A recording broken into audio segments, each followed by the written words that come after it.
नमस्कार। देश काल में आपका स्वागत है। मैं हूं मुकेश कुमार। दोस्तों, अक्सर ये सवाल उठते रहे हैं, अक्सर अमेरिका पर ये आरोप लगते रहे हैं कि अमेरिका जानबूझकर योजनाबद्ध तरीके से दुनिया भर में आतंकवादी संगठनों को, फंडामेंटलिस्ट ऑर्गेनाइजेशंस को सपोर्ट करता है, कई बार पैदा करता है, उनका इस्तेमाल करता है और बाद में जब ये लगता है कि अब वो उल्टा असर कर रहे हैं या उनकी गतिविधियों से नुकसान हो रहा है उसके अपने लक्ष्यों को, तो वो उनके खिलाफ खड़ा हो जाता है और ये दिखाने की कोशिश करता है कि वो कितना डेमोक्रेटिक है और कितना जो टेररिस्ट ऑर्गेनाइजेशन है या इस तरह के फंडामेंटलिस्ट ऑर्गेनाइजेशन है उनके खिलाफ है। तो दुनिया भर में वो अपनी छवि इस तरह से प्रस्तुत करने की कोशिश करता है, लेकिन असल में वो क्या है, असल में उसकी भूमिका क्या है। और जब इस तरह के आरोप लगते हैं, सवाल उठते हैं, तो बहुत सारे जो अमेरिका समर्थक हैं वो ये कहते हैं कि ये सारी कॉन्स्पिरेसी थ्योरी हैं, ये केवल षड्यंत्र देखने की प्रवृत्ति है, लेकिन अमेरिका ऐसा नहीं है, अमेरिका ऐसा नहीं करता है। लेकिन अभी जो अमेरिका के नेशनल काउंटर टेररिज्म सेंटर के जो चीफ थे, डायरेक्टर थे, जो केंट, जब उन्होंने ये कहते हुए इस्तीफ़ा दे दिया कि ये इजराइल की लड़ाई है और मैं इसमें साथ नहीं दूंगा, तो हंगामा मचा। और इसके बाद उन्होंने कई ऐसे खुलासे किए हैं जिन पर गौर किया जाना चाहिए कि अमेरिका एक देश के तौर पर किस तरह के संगठनों की मदद करता है और किस तरह की कार्रवाइयों की मदद करता है।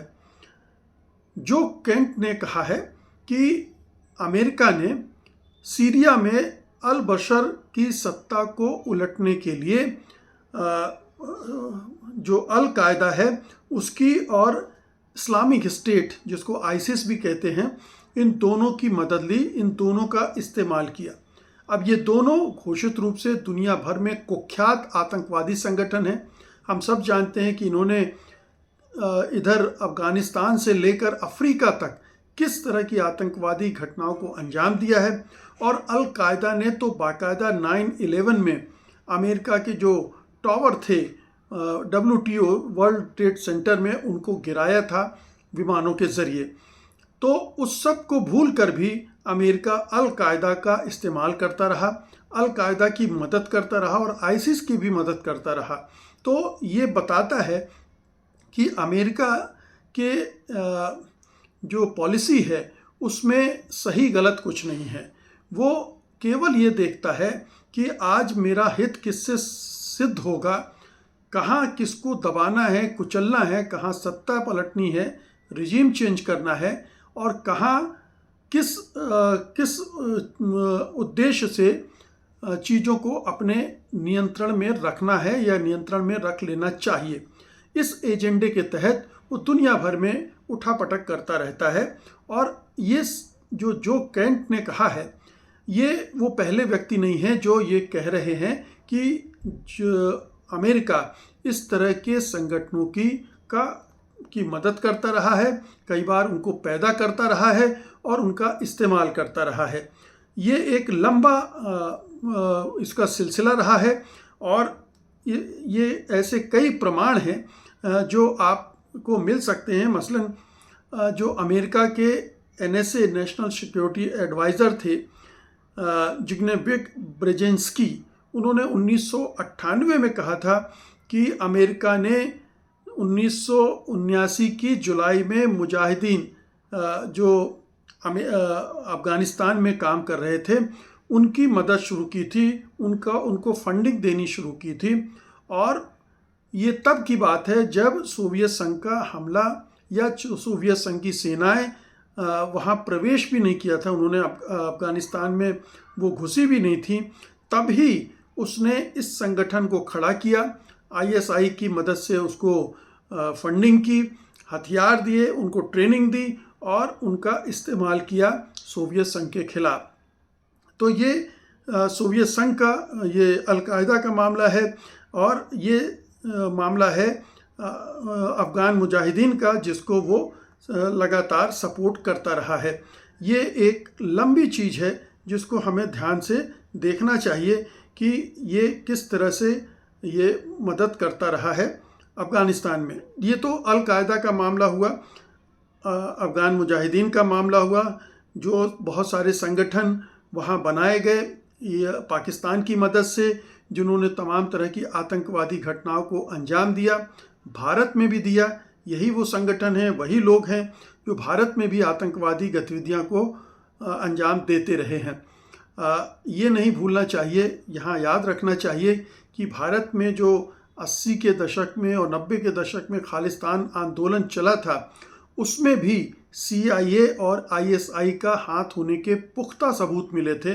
यानी जो खालिस्तानी मूवमेंट चला रहे थे, जो आतंकवादी संगठन, उनको पाकिस्तान में ट्रेनिंग भी मिलती थी। ब्रिटेन, कनाडा, इन देशों में उनके जो नेता थे उनको शरण मिली हुई थी, उनको हर तरह से मदद मिलती थी। और अमेरिका भी प्रत्यक्ष नहीं तो परोक्ष रूप से इन सब गतिविधियों के पीछे था। वो भारत को डिस्टेबलाइज करना चाहता था, क्योंकि भारत उसका पिट्ठू बनने के लिए तैयार नहीं है। जैसा कि आज भारत को अमेरिका का पिट्ठू बना दिया गया है, अमेरिका का समर्थक बना दिया गया है। वो उस समय अपनी इंडिपेंडेंट पॉलिसी रखता था और दुनिया के तमाम मुद्दों पर खुलकर बोलता था। जहाँ चाहे वो रंग भेद का मामला हो, चाहे फ़िलिस्तीन का मामला हो, या दूसरे जो आज़ादी के आंदोलन चल रहे थे, या जहाँ पर कोई भी महाशक्ति ज़्यादती करती थी, वहाँ उसके खिलाफ खड़ा होता था। तो बहरहाल ये अफ़गानिस्तान की मिसाल है। मध्य पूर्व में और भी बहुत सारे ऐसे संगठन उसने खड़े किए थे, जिनका इस्तेमाल वो लगातार करता रहा है, उनको फंडिंग करता रहा है। अब आते हैं एक और महत्वपूर्ण इसी से जुड़ा हुआ मसला है हमास का। हमास के बारे में भी ये बाकायदा इस तरह के सबूत मिले हैं कि अमेरिका उसको फंड करता रहा है। अमेरिका और इजराइल, मैं दोनों को जोड़कर देखता हूँ। इजराइल फंड करता रहा है और इजराइल के पीछे अमेरिका है। अभी जब अक्टूबर में हमले हुए थे इजराइल पर, तो उस दौरान हमास ने हमले किए थे। उस दौरान भी ये कहा गया था कि दरअसल ये हमास भी इजराइल की पैदाइश है, इजराइल ने इसे पैदा किया, इजराइल ने उसकी मदद की, उसको खड़ा किया, और हो सकता है कि नेतन्याहू ने ही जानबूझकर उससे हमला करवाया हो ताकि उनकी सत्ता बनी रहे, वो मजबूत रहें और उसके आधार पर गज़ा और वेस्ट बैंक वगैरह में कार्रवाई करके अपनी स्थिति को और मजबूत बना ले।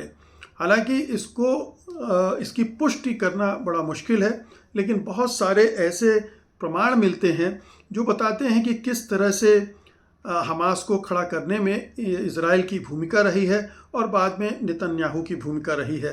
तो 1987 के समय पहली इंतिफादा के दौरान शेख अहमद हसीन, जो मुस्लिम ब्रदरहुड से जुड़े हुए थे, उन्होंने हमास बनाया था। 1970 और 80 के दशक में इजराइल ने यासीन के मुजम्मा अल इस्लामिया को आधिकारिक तौर पर रजिस्टर किया था, फंडिंग दी थी और मस्जिदों और सोशल वर्क को उनका बढ़ावा दिया था, यानी उनको खड़ा करने की कोशिश की थी। जो ब्रिगेडियर जनरल इत्ज़ाक सेगेव थे, जो गाजा के पूर्व मिलिट्री गवर्नर थे इजराइल की तरफ से, उन्होंने बाकायदा स्टेटमेंट दिया था कि इजरायली सरकार ने मुझे बजट दिया, हमने मस्जिदों को पैसा दिया ताकि जो PLO के चीफ हैं यासर अराफात, जो कि बहुत लोकप्रिय थे, सेकुलर थे, उनको कमज़ोर किया जा सके। यानी PLO को कमज़ोर करने के लिए हमास को खड़ा किया जा रहा था। इसी तरह से अवनर कोहेन हैं, गाज़ा के पूर्व रिलीजियस अफेयर्स ऑफिसर, उन्होंने भी कहा था, हमास मेरे बड़े अफसोस के साथ कहता हूं कि इजराइल की ही रचना है, इजराइल ने ही उसे क्रिएट किया है। एक और इजराइल के पूर्व अधिकारी बताते हैं, नाम है एफ्राहिम स्नेह, वो कहते हैं कि ये डिवाइड एंड रूल की पॉलिसी की पैदाइश था हमास, और डिवाइड एंड रूल की पॉलिसी इजराइल की थी। तो अमेरिका और इजराइल दोनों मिलकर ये खेल खेल रहे थे पूरे मध्य पूर्व में। ये स्थितियां पैदा कर रहे थे और इसका फ़ायदा उठाने की कोशिश कर रहे थे। इसके और भी प्रमाण मिले हैं कैसे कैसे इनको फंडिंग की जाती थी। कतर की फंडिंग का दस्तावेजी इतिहास सबसे ज़्यादा मजबूत आधार है इस आरोप का, और वो बताता है कि 2018 से 2023 तक नेतन्याहू सरकार ने कतर को हर महीने करोड़ों डॉलर गजा भेजने की अनुमति दी। ये नकदी सूटकेस के जरिए इजरायली इलाकों से गुजरकर हमास को पहुंचाया जाता था। जाहिर है कि ये उद्देश्य यही था कि हमास को तैयार करो, वहाँ जो लोकप्रिय सरकार है उसको हटाओ, उसके खिलाफ एक माहौल बनाओ और फिर इसको हमास को अपने हिसाब से जब कभी भी हो इस्तेमाल करो। तो हमास को मजबूत करके फ़िलिस्तीनी अथॉरिटी को कमज़ोर करना, ताकि जो टू नेशन का जो सल्यूशन है उसको कोई लागू ही ना कर सके।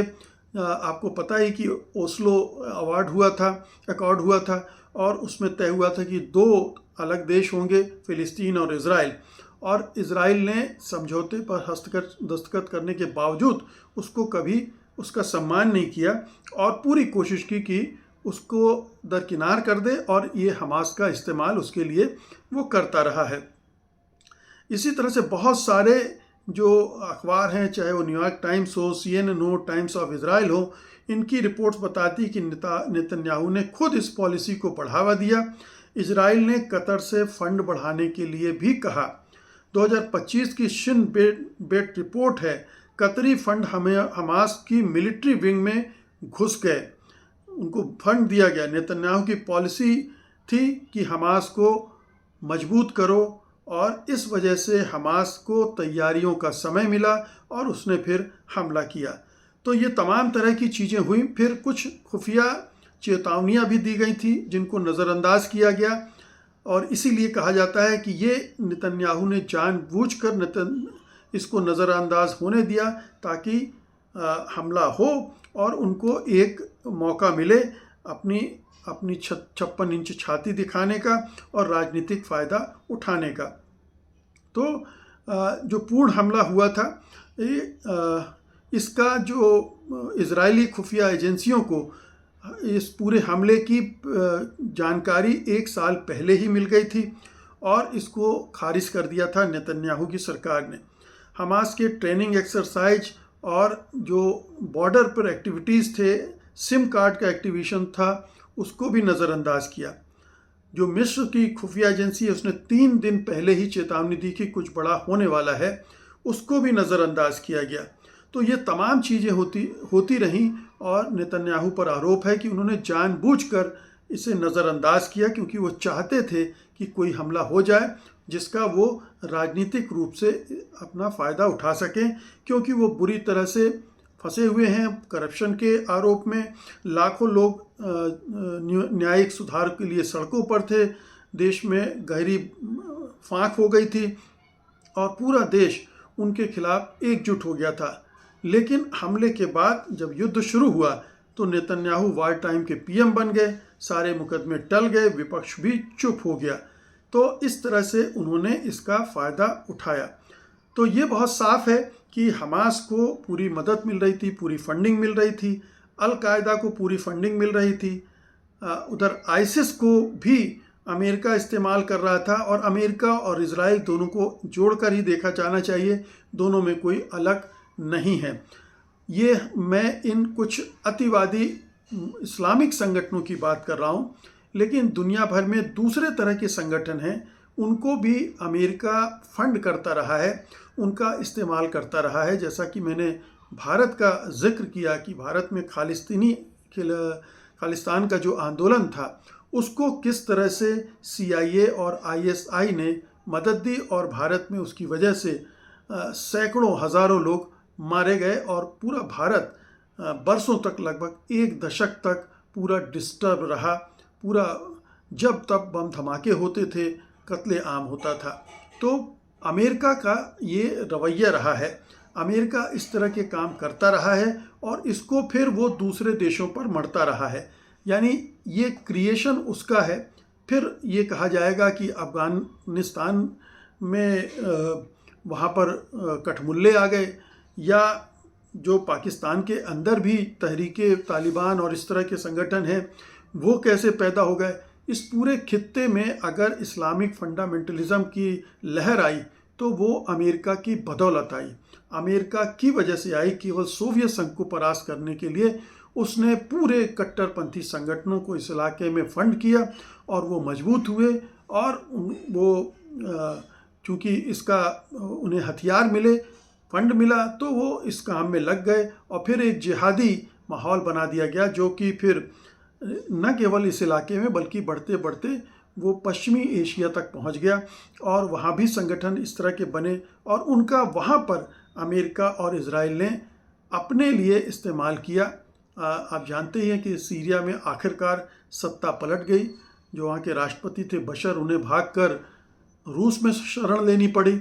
और लीबिया का आप जानते हैं कि लीबिया में किस तरह से तख्ता पलट किया गया था, सद्दाम हुसैन को किस तरह से हटाया गया था। जो WMD की बात की गई, वेपन्स ऑफ मास डिस्ट्रक्शन की, वो सरासर झूठ साबित हुई। ये अमेरिका की रिपोर्टें ही कहती हैं और ब्रिटेन ने भी इसको स्वीकार किया है। तो एक वही खेल अभी ईरान के साथ चल रहा है। ये खेल अमेरिका लगातार खेलता रहता है क्योंकि वो चाहता है कि उसका वर्चस्व बना रहे, उसका प्रभुत्व बना रहे। इसके लिए वो 10-20 लाख लोगों को मार डालने में कोई बुराई नहीं देखता है। इसमें उसकी अंतरात्मा उसको रोकती नहीं है, बल्कि उसका चरित्र ऐसा हो गया है कि वो इसी तरह से बिहेव करता है। वो हिंसा, नफ़रत, तोड़ फोड़, इस सब में भरोसा करने वाला देश है। और इज़राइल के साथ मिलकर उसकी जो जुगलबंदी है वो पूरे मध्य पूर्व में, और अगर आप कहें तो दक्षिण एशिया में भी इस तरह की गतिविधियों को बढ़ावा देती रही है। तो ये अमेरिका का असली चरित्र है, इज़राइल का असली चरित्र है। इसलिए अगर फंडामेंटलिज्म आपको दिख रहा है तो इसके लिए इस्लाम दोषी नहीं है, उसके लिए अमेरिका दोषी है, इज़राइल दोषी है। बहुत बहुत शुक्रिया आपका। धन्यवाद। नमस्कार।